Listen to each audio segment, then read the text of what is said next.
La producción del carbón, aunque empezó específicamente destinada a la exportación, solamente a la exportación hacia los países europeos, después va a ser una producción local bastante importante, porque como yo les decía antes también, se ocupa para las fundiciones de cobre y también para el funcionamiento de las maquinarias a vapor y de los ferrocarriles. Así que también por eso es importante esta minería del carbón, que no solamente va a ser para la exportación, sino que después también va a influir en el comercio local. Así que por eso hay que ver eso. Y ahí también tiene una imagen entonces de los mineros del carbón de Lota. Hasta este momento todavía no hay leyes sociales ni hay legislación que se encargue de las condiciones de los trabajadores en la minería. Así que también eso va a ser para una próxima clase, donde después todas estas actividades van a tener repercusiones en el ámbito social. Nos vamos a quedar hoy día solamente con este tema económico, ver las actividades económicas y sobre todo quiénes son los precursores de este primer ciclo de crecimiento económico. Por eso quiero que nos quedemos en eso. En la próxima clase ya vamos a ver las repercusiones sociales de todo este proceso. Ok. Y vamos a ver entonces la agricultura, lo dijimos también antes en otro momento. La agricultura tiene que ver sobre todo con la exportación de harina y de trigo hacia países como Perú, Australia, Estados Unidos e Inglaterra. Inglaterra se convirtió en el principal destino de exportación hacia la década de 1870. Antes, entonces, habíamos visto, como alguien me había hecho una pregunta que se nos había quedado pendiente, que era el tema de la fiebre de oro en California, en Estados Unidos, y eso tiene que ver también con la alta migración de trabajadores hacia los destinos de explotación de yacimientos de oro, de plata también, y eso produce también que la necesidad alimenticia de abastecer a estos trabajadores también aumente, y eso también provoca que se demande cada vez más cantidad de trigo y de harina hacia los países exportadores como nosotros.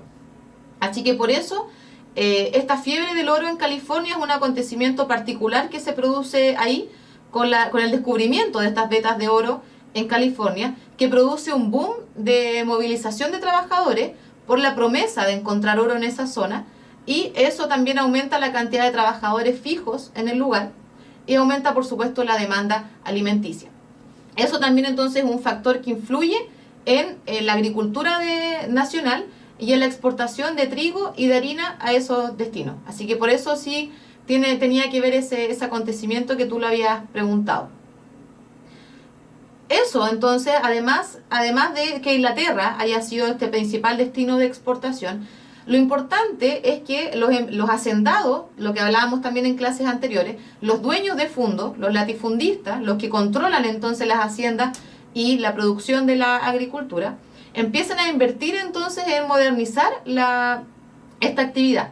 Y se empiezan entonces a introducir en Chile máquinas trilladoras, como las que ustedes están viendo en la imagen, y otro tipo de herramientas entonces que van a modernizar el proceso de cosecha y de cultivo. Y eso es bastante importante también para la época, porque es otro signo del desarrollo de la industria en este momento, que si bien, como les digo, es incipiente, es menor en esta época, tiene ciertas manifestaciones, como el tema de la industria ferroviaria, y ahora con el tema de estas nuevas herramientas en la agricultura.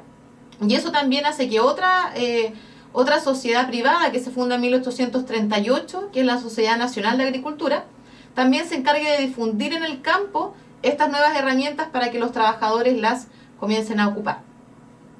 Sebastián pregunta, profe, ¿por el trigo construyeron el tren que iba para el sur para transportarlo? No sé si te estás confundiendo con el primer ferrocarril que vimos para el transporte de plata, que era el ferrocarril de Caldera a Copiapó. Después también se construyen otros ferrocarriles que van a ir por otras rutas, y también tiene que ver con esta producción de trigo, pero lo que habíamos visto importante en el primer momento era este primer ferrocarril que va a utilizar carbón también y que va a permitir transportar los minerales. Por eso, Sebastián, es importante. Anaís pregunta si a los trabajadores de la época se les pagaba un salario real o con fichas. En este momento no existe una política salarial más que en las industrias. En las industrias que se van a desarrollar en Chile, tenemos relaciones laborales de carácter salarial. Pero en actividades, por ejemplo, en el campo o en las minerías, no estaba regulado todavía ese asunto, y ya más o menos a partir de 1870 sí se empieza, en esas actividades se empiezan a pagar con fichas. Y ahí vamos a ver entonces el desarrollo de lo que conocemos como la cuestión social, que es un tema que todo eso lo vamos a dejar para la próxima clase, eso viene después. Así que, y eso tiene que ver también con lo que yo les comentaba antes, sobre estas consecuencias sociales de todo este desarrollo económico de la época, que se va a concentrar más que nada como en el aumento de la producción, en el aumento de ingresos entonces fiscales, pero no necesariamente se va a centrar en las condiciones de los trabajadores. Así que eso va a ser un problema que se va a empezar a arrastrar hasta finales del siglo XIX. Dafne dice que el Código del Trabajo, todas las leyes que apoyan a los trabajadores aún no se crean. Exacto. Todavía no tenemos códigos laborales, no tenemos leyes que amparen ni que regulen el horario o el salario o las condiciones en que deben trabajar las personas en esta época. Todavía no. Por eso lo vamos a ver en la próxima clase. Ok. Y lo último, entonces, que tiene que ver con algunos de los cambios sociales asociados al desarrollo económico. Sí, que tiene que ver entonces, vamos a nombrar algunos de estos puntos importantes, pero que los vamos a también, como les digo, a tratar mejor la próxima clase. Pero que tiene que ver primero con el surgimiento de esta nueva élite, de este nuevo grupo social, que incluye tanto a comerciantes nacionales y extranjeros, que van a empezar a engrosar también las filas de la élite y las filas de la aristocracia, que tiene que ver con este grupo grupo que tiene este nombre, que es la plutocracia, que tiene que ver con como la palabra original, como el gobierno de los ricos, que tiene que ver con estos nuevos ricos que llegan a Chile, se instalan sobre todo en Valparaíso, y empiezan también a manejar la actividad comercial y la actividad financiera. Y tenemos también después una diversificación de los trabajadores, porque como tenemos entonces tenemos la minería por un lado, tenemos la agricultura por otro lado, tenemos industria también, como yo les digo, que se concentró también en la producción de bienes metálicos y en la industria alimenticia. Así que tenemos también bastantes trabajadores entonces que se van a empezar a dedicar a distintas funciones en las áreas entonces de la economía que se van a desarrollar durante esta época. Y sumado a eso, entonces tenemos un sostenido aumento de la población urbana junto con el fenómeno de la migración campo-ciudad, entonces que la gente va a empezar a trasladarse hacia los centros urbanos de esta época, que como les decía, son Valparaíso, Copiapó, Coquimbo. Entonces la gente empieza a trasladarse a esas zonas urbanas para poder, por supuesto, conseguir alguna oportunidad de trabajo y mejorar su calidad de vida. Así que la búsqueda de oportunidades laborales entonces provoca esta migración campo-ciudad y experimentamos entonces en este periodo el sostenido aumento de la población urbana.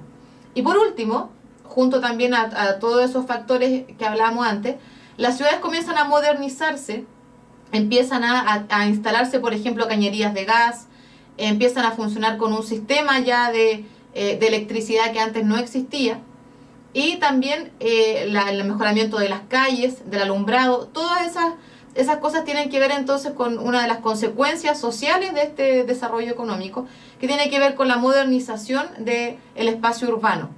Y eso también es importante, junto también con los servicios de tranvías que se empiezan a instalar en la capital y en las otras ciudades más importantes. Hasta acá, chiquillos, nos vamos a quedar entonces con el contenido hasta acá, para que demos espacio a las preguntas y empecemos a aplicar el contenido. Así que quiero ver si hay alguna otra duda antes de que pasemos ya a los ejercicios. Gaby pregunta, ¿esto en qué año es?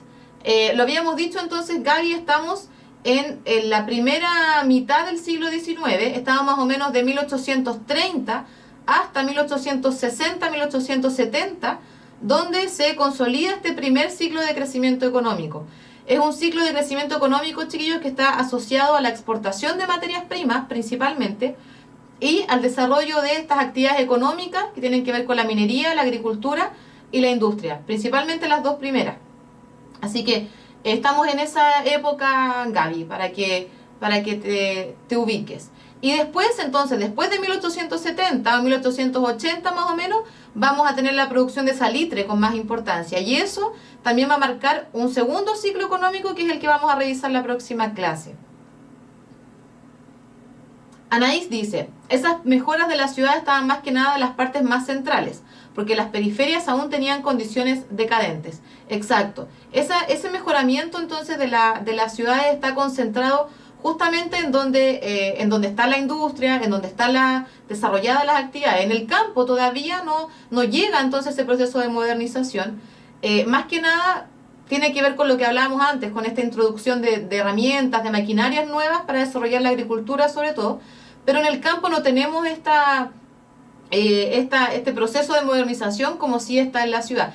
Y justamente eso tiene que ver por un tema económico, porque este desarrollo económico tiene que ser sustentado en un espacio donde pueda desarrollarse. Entonces justamente se concentra ahí, en las partes más centrales, y la periferia sigue un poco atrasada, entre comillas, de este proceso. Sebastián, no vamos a ver los temas de la ley de colonización y la pacificación de la Araucanía. Sebastián, eso lo vimos, pero hace bastantes clases atrás. Debe haber sido clase 2, me parece, o clase 1 o 2. Lo vimos hace un tiempo. Vamos a ver el tema de la colonización también como nuevas políticas de anexión de los territorios. Eso sí lo vamos a ver en la próxima o en otra clase más. Eso sí lo vamos a ver. Vamos a ver la anexión de nuevos territorios y la conformación del espacio geográfico. Eso sí lo vamos a ver. Pero ya el tema de la pacificación de la Araucanía lo empezamos a ver con el tema de la guerra de Arauco, pero lo vamos a retomar entonces en una próxima clase. Sí. ¿Cuándo se producen las mejoras en las condiciones del trabajador en Chile? Pregunta IN en toma. El intento entonces de legislación en Chile, no es que nunca, pero empieza a ser importante a fines del siglo XIX, a partir de 1880, 1890. Junto entonces con el desarrollo de la cuestión social como problema, entonces asociado a este crecimiento económico, se van a empezar a promulgar ciertas leyes que van a proteger la condición de los trabajadores. Eso ya empieza a finales del siglo XIX y principios del siglo XX. Eso está, como les digo, para nuestra próxima clase. Genial Nacho pregunta quién era Matías Cousiño. Matías Cousiño era uno de los empresarios entonces que se encargó de explotar los yacimientos de carbón en Lota.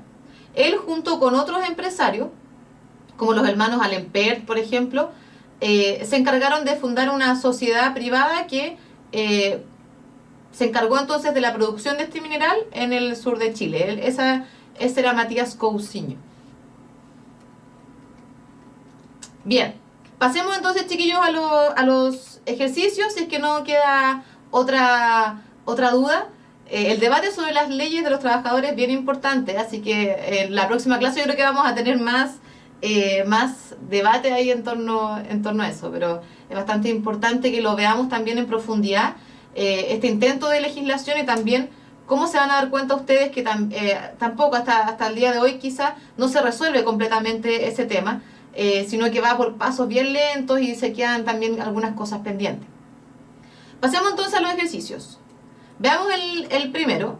Los ejercicios que vamos a ver tienen que ver justamente con la materia de hoy, así que es para reforzar justamente eso. Veamos. El primer ciclo de crecimiento económico en Chile durante el siglo XIX se debió tanto a factores internos como externos. En relación a estos últimos, es correcto afirmar la influencia de la A. Consolidación del sector secundario en la economía. B. Progresiva aplicación de políticas de liberalización económica. C. Presencia de extranjeros en la administración de empresas públicas. D. Otorgación de créditos por parte de instituciones bancarias chilenas. E. Mayor demanda de materias primas por parte de países industrializados. Veamos, chiquillos, cuáles son sus respuestas para que vayamos viéndolo. Chuquito dice E, Sebastián E, IN en toma E, Dafne E, Adela E, Maca E, Javi E, Tapioso E, los nombres que se ponen, Nicolás E, Clau E, Joseph E, Anaís E. Justamente habíamos insistido bastante en este punto, así que estamos todos de acuerdo que la respuesta correcta es la E. Y por supuesto los distractores tienen que ver con, por ejemplo, que la alternativa A decía que la consolidación del sector secundario de la economía. Y eso no tiene que ver con lo que estaba pasando en Chile en esta época, sino que durante el siglo XIX la economía dependía del sector primario.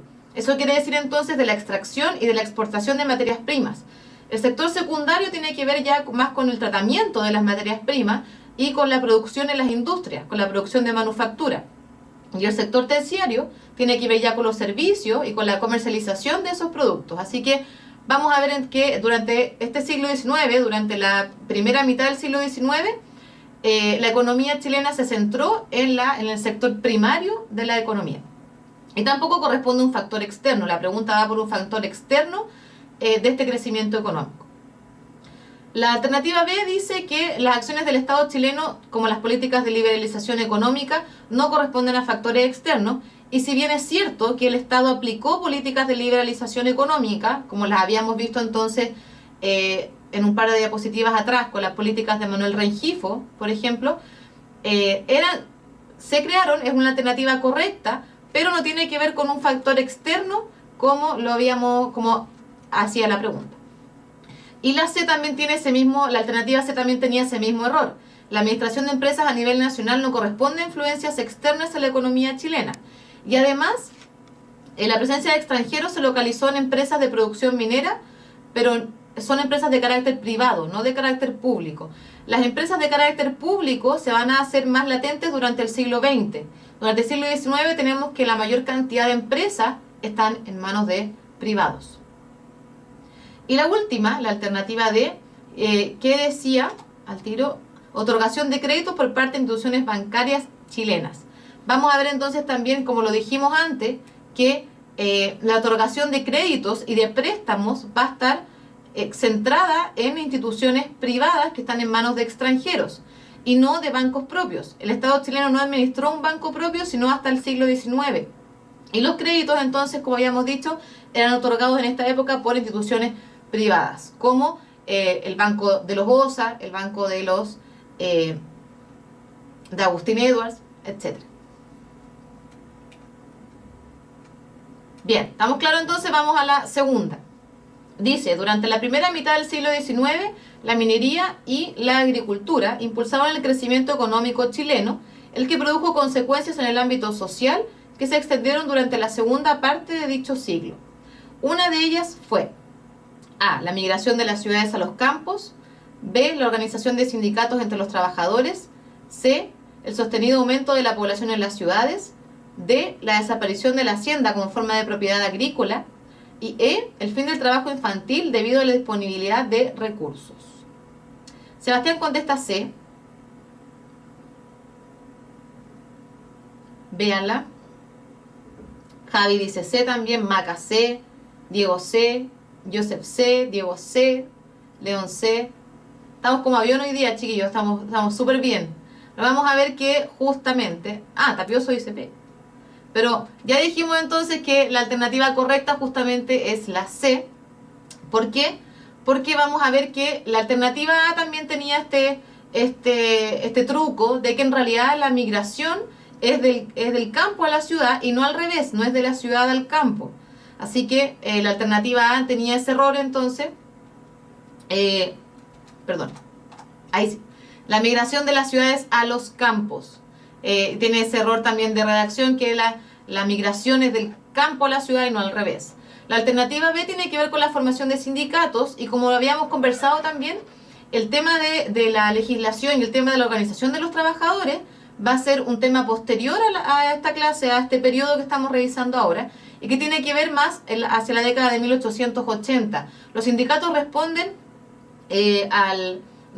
al fenómeno de la cuestión social que se va a expresar en Chile durante fines del siglo XIX. No es que no existiera antes, sino que es un problema que va a ser visible a partir de fines del siglo XIX. Y eso provoca entonces que los trabajadores comiencen a organizarse y comienzan a crearse también ciertas formas para levantar las demandas que se concentran principalmente en los sindicatos. Así que por eso la respuesta B es atemporal, no tiene que ver con el periodo que estamos viendo ahora. La alternativa D decía la desaparición de la hacienda como forma de propiedad agrícola. Y en realidad, allá habíamos hablado también de que en la agricultura los hacendados siguen teniendo una importancia fundamental en también la modernización de esta actividad. Y la hacienda no desaparece como forma de propiedad agrícola, sino hasta la primera mitad del siglo XX. Así que también es importante por eso.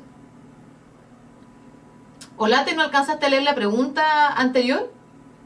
Vamos a dejar entonces un poquito más de tiempo. Sí, como empezaron a responder al tiro, yo pensé que ya lo tenían bastante claro. Pero la pregunta entonces tenía que ver con una de las consecuencias sociales entonces de este crecimiento económico chileno. Esa era la pregunta.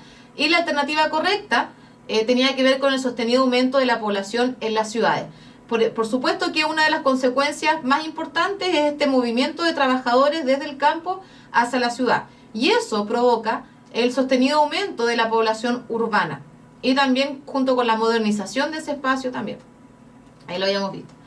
Y la última alternativa entonces que decía que el trabajo infantil se acababa, también es erróneo, puesto que se mantiene como un fenómeno social durante todo este siglo. Solo a partir de la cuestión social se comenzó a legislar al respecto, con leyes que tenían que ver, por ejemplo, con la prohibición de que trabajaran niños menores de 8 años, por ejemplo, cosa que sí se produjo, sobre todo en la actividad de la minería, donde se necesitaba también la mano de obra de los niños, era más barata y también eran personas que podían, por ejemplo, meterse en espacios más reducidos. Entonces, por eso también se ocupaba bastante mano de obra infantil.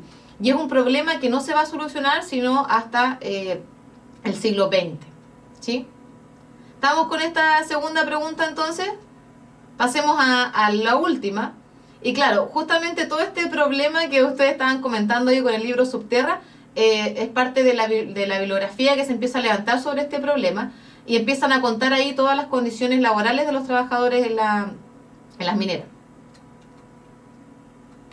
Ok, vamos a la última.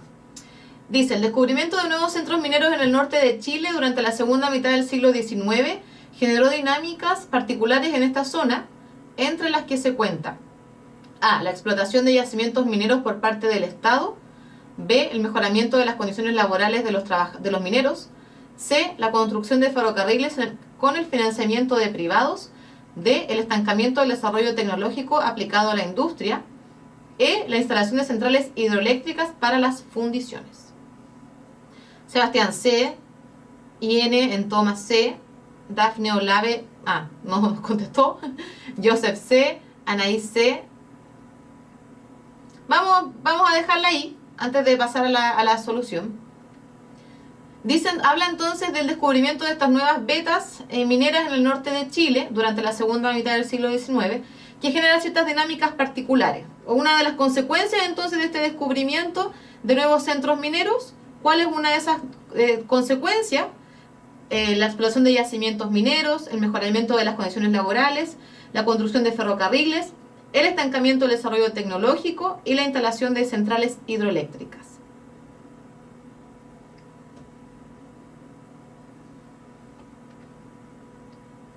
Dafne, quiero ver tu respuesta. Los demás están casi todos de acuerdo en que es la C.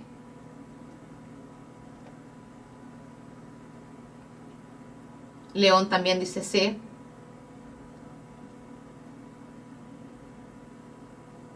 Era un tema que también ya habíamos hablado, sobre todo con la explotación del mineral de la plata. Y bien, Dafne, justamente la respuesta correcta es la C, que tiene que ver con la construcción de ferrocarriles en manos de privados.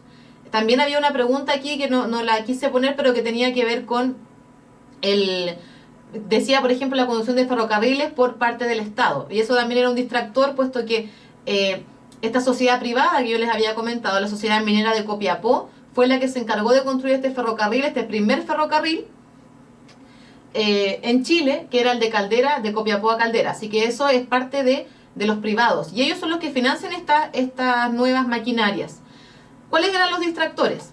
Decía la explotación de yacimientos mineros por parte del Estado. Y en realidad la explotación de estos yacimientos mineros estaba en manos de privados nacionales y extranjeros. Así que el Estado todavía no se mete en esta actividad, sino hasta fines del siglo XIX, que es lo que vamos a ver durante la próxima clase. La alternativa B decía el mejoramiento de las condiciones laborales de los mineros, y ya habíamos conversado bastante que en el siglo XIX no existían estas leyes laborales que regularan las condiciones de los trabajadores en las empresas mineras.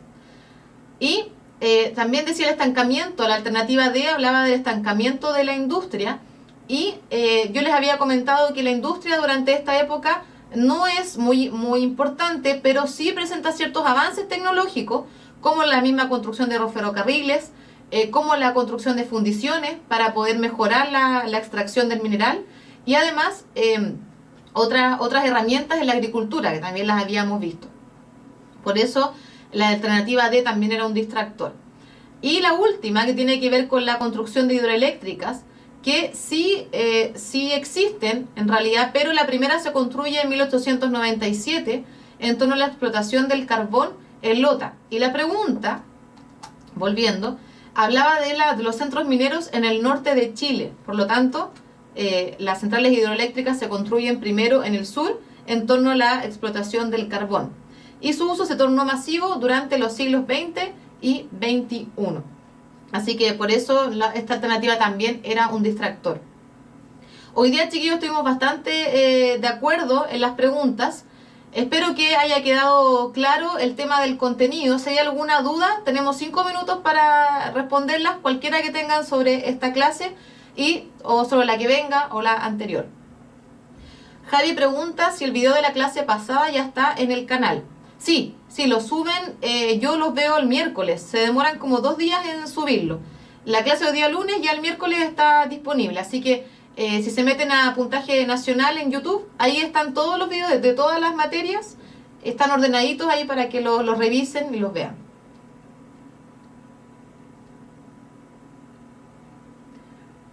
Nico pregunta, ¿en qué gobierno se creó el Banco de Chile? Mira, aquí hay 2 cosas importantes. ¿Dónde está?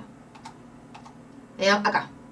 Hay un Banco de Chile que se creó en 1865. Yo tenía la misma duda también, porque no sabía si este Banco de Chile era el Banco de Chile que nosotros tenemos hasta el día de hoy, que heredamos, o era otro. Y en realidad este no es el Banco de Chile, el estatal, porque no tenemos bancos estatales sino hasta el siglo XX.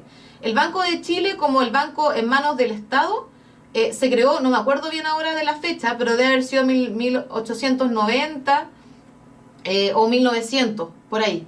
Así que este banco que lo habíamos comentado hoy día no es el que está en manos del gobierno, como el que podríamos ver, el que se podría confundir. ¿Sí? Chuta, se me fueron haciendo muchas preguntas, así que se me fue el chat. Ahí está. Fran dice, un mini resumen hacia grandes pinceladas de lo más importante que nos tiene que quedar. Por favor. Ok.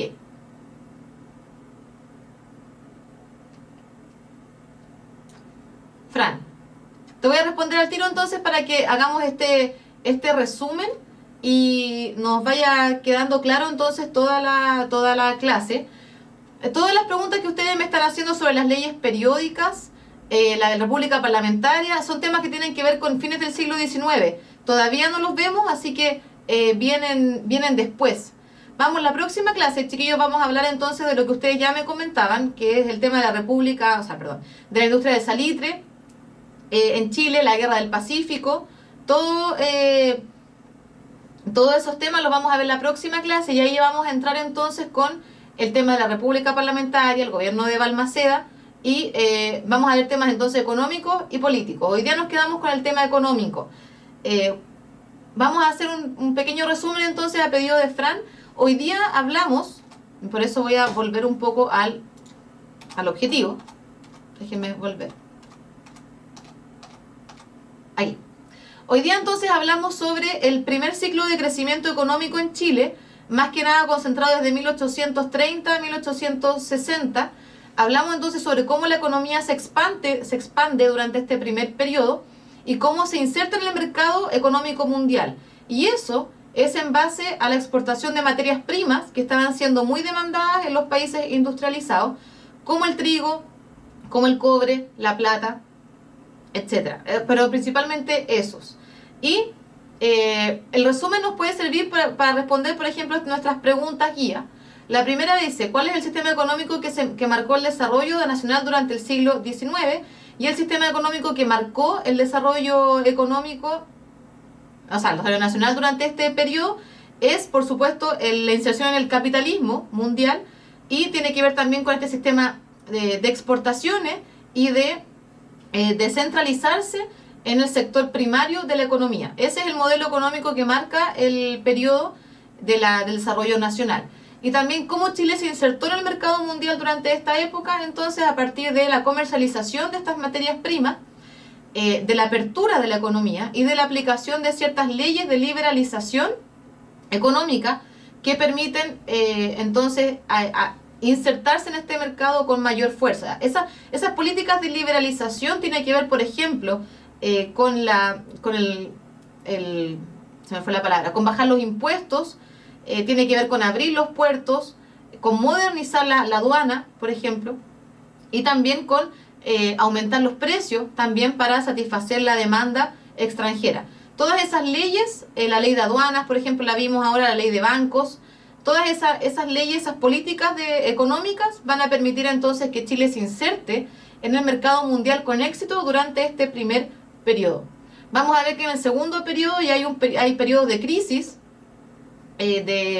económica y que justamente tienen que ver con insertarse en el capitalismo, que está caracterizado por la existencia de ciclos de expansión y también de contraimiento.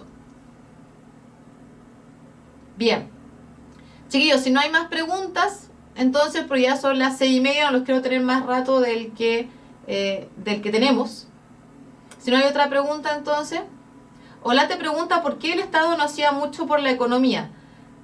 No es que el Estado no hacía mucho por la economía, pero en realidad tiene que ver con quiénes son los sujetos que van a empezar a tener más importancia entonces en la actividad económica de la época. El Estado lo que hacía entonces era permitir el ingreso de mercaderes y de empresarios nacionales y extranjeros que manejaran entonces ciertas sociedades anónimas o sociedades mercantiles y que se encargaran del comercio con otras zonas y con otros países.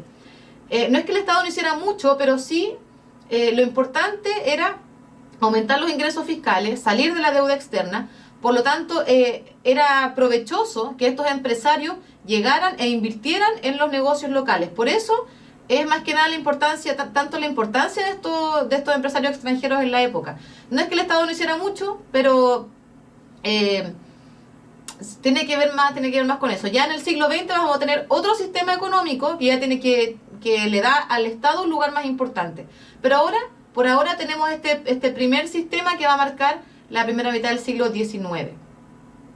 Así que Olate, la economía justamente estaba en manos de privados, principalmente en esta época, porque también los bancos estaban administrados por privados. ¿Sí? Chiquillos, el video va a estar entonces disponible el miércoles, yo creo, yo siempre lo veo los miércoles.